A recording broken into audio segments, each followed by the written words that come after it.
AI यानी कि artificial intelligence, यानी कि दुनिया का आने वाला फ्यूचर। हर क्षेत्र में आर्टिफिशियल इंटेलिजेंस को ज्यादा से ज्यादा प्रोग्रेस मिल रही है और यही प्रोग्रेस अब बढ़ते बढ़ते ऑटोमोबाइल इंडस्ट्री में भी फैलती जा रही है। सस्टेनेबल यहाँ पर एलॉन एनवायरनमेंट बना मस्क रहा की है और सबसे कंपनी मेन बात टेस्ला को इस पूरे प्लांट की बड़ी कैपेसिटी है टक्कर देने सिंगल के डे में लिए ये भारत की पूरा प्लांट आन बान और शान टाटा मोटर्स मैदान में उतरी है।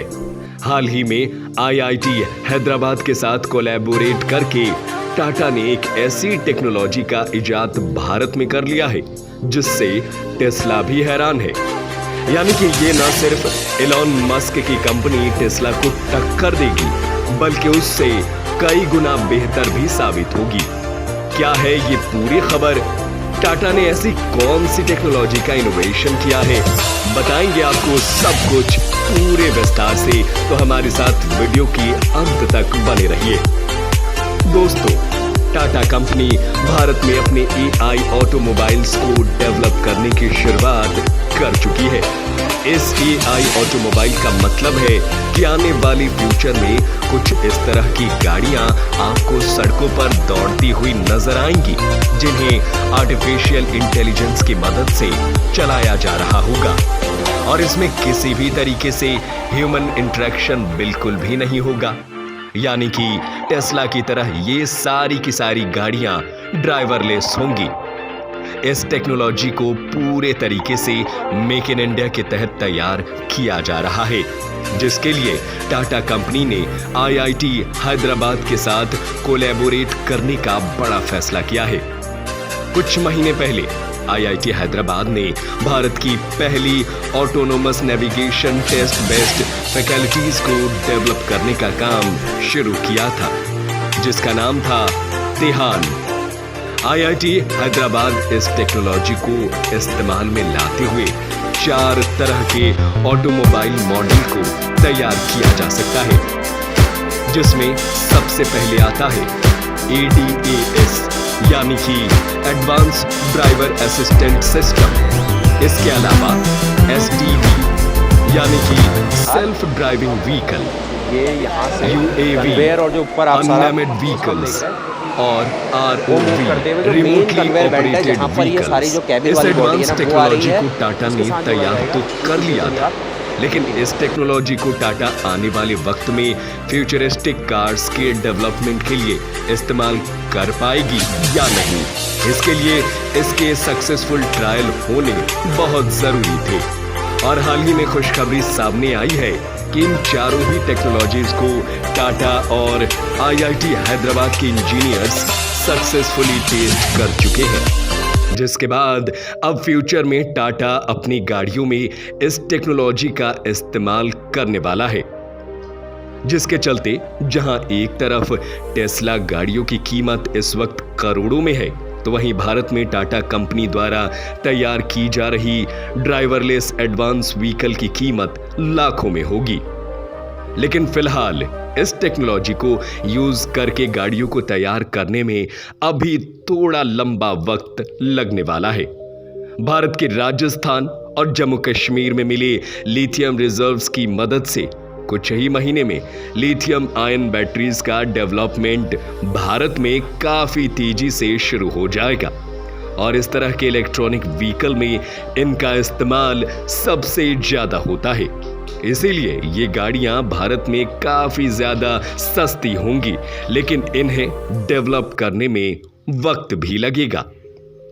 वहीं दूसरी तरफ दोस्तों, टाटा एक और बहुत बड़ी कामयाबी हासिल कर चुका है, जिसमें उसकी मदद अमेरिका और ताइवान दोनों ही देशों ने मिलकर की है और टाटा की इस उपलब्धि से चीन की रातों की नींद उड़ चुकी है। दोस्तों, आईफोन को मेजरली 3 कंपनीज भारत में एक्सपोर्ट करती हैं, फॉक्सकॉन, वेस्ट्रॉन और पेगाट्रॉन। फॉक्सकॉन कंपनी ने भारत में आईफोन की कंपनी को बेंगलुरु के पास होसूर में सेटअप करवा लिया है। 300 करोड़ के इन्वेस्टमेंट के साथ 300 एकड़ की जमीन में इस फैक्ट्री को बनाया जाएगा। फॉक्सकॉन कंपनी की तरफ से भारत में ये उनकी तीसरी सबसे बड़ी इन्वेस्टमेंट होगी। इन तीनों कंपनियों में से वेस्ट्रो कंपनी को भारत की टाटा ऑलरेडी खरीद चुकी है। यानी कि आने वाले वक्त में अब वेस्ट्रॉन कंपनी जो आईफोन के प्रोडक्ट्स को लॉन्च करेगी वो टाटा कंपनी की तरफ से होगी। लेकिन फिर भी मेजॉरिटी स्टेक्स फॉक्सकॉन और पेगाट्रॉन कंपनी के हाथ में है। ये तीनों ही कंपनियां ताइवान की है जो कि भारत में आईफोन को मैन्युफैक्चर कर रही हैं और भारत ने पिछले साल 1 बिलियन से ज्यादा आईफोन का एक्सपोर्ट किया है।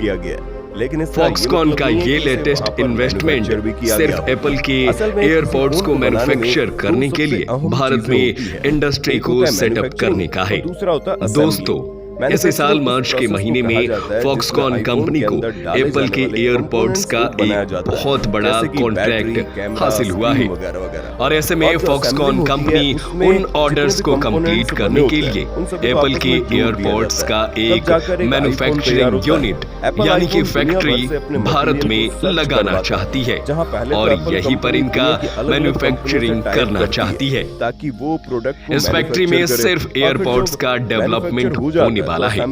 इससे पहले आईफोन के बाकी पार्ट्स और एसेसरीज को बनाने के लिए भी डील साइन हो चुकी है। मार्च महीने में कर्नाटक सरकार के साथ फॉक्सकॉन ने करीब 8,000 करोड़ रुपए का एक मेमोरेंडम साइन किया था और इसकी जानकारी को ऑफिशियल तौर पर केंद्रीय इलेक्ट्रॉनिक मंत्री राजीव चंद्रशेखर ने ट्वीट करके पक्का किया था। दोस्तों, अभी तो साल की शुरुआत हुई और अभी से भारत में 3 इतने बड़े इन्वेस्टमेंट हो चुके हैं जिसके बाद आने वाले वक्त में काफी ऊंचाई पर भारत का मैन्युफैक्चरिंग सेक्टर पहुंचने वाला है और भारत में इंटरनेशनल इन्वेस्टमेंट भी बढ़ने वाला है। इसी के साथ एप्पल कंपनी के काफी सारे स्टोर्स भी भारत में धीरे धीरे खुलते जा रहे हैं। तो आने वाला वक्त भारत के लिए एक गोल्डन एरा साबित होता हुआ नजर आ रहा है। क्या कहेंगे आप? हमें अपने विचार और सवाल कमेंट सेक्शन में जरूर बताएं। फिलहाल हमारे वीडियो में सिर्फ इतना ही। मिलेंगे जल्द बाकी वर्ल्ड और इंडियन अफेयर्स की लेटेस्ट अपडेट्स के साथ। तब तक के लिए चैनल जरूर सब्सक्राइब कर ले। धन्यवाद। जय हिंद, जय भारत।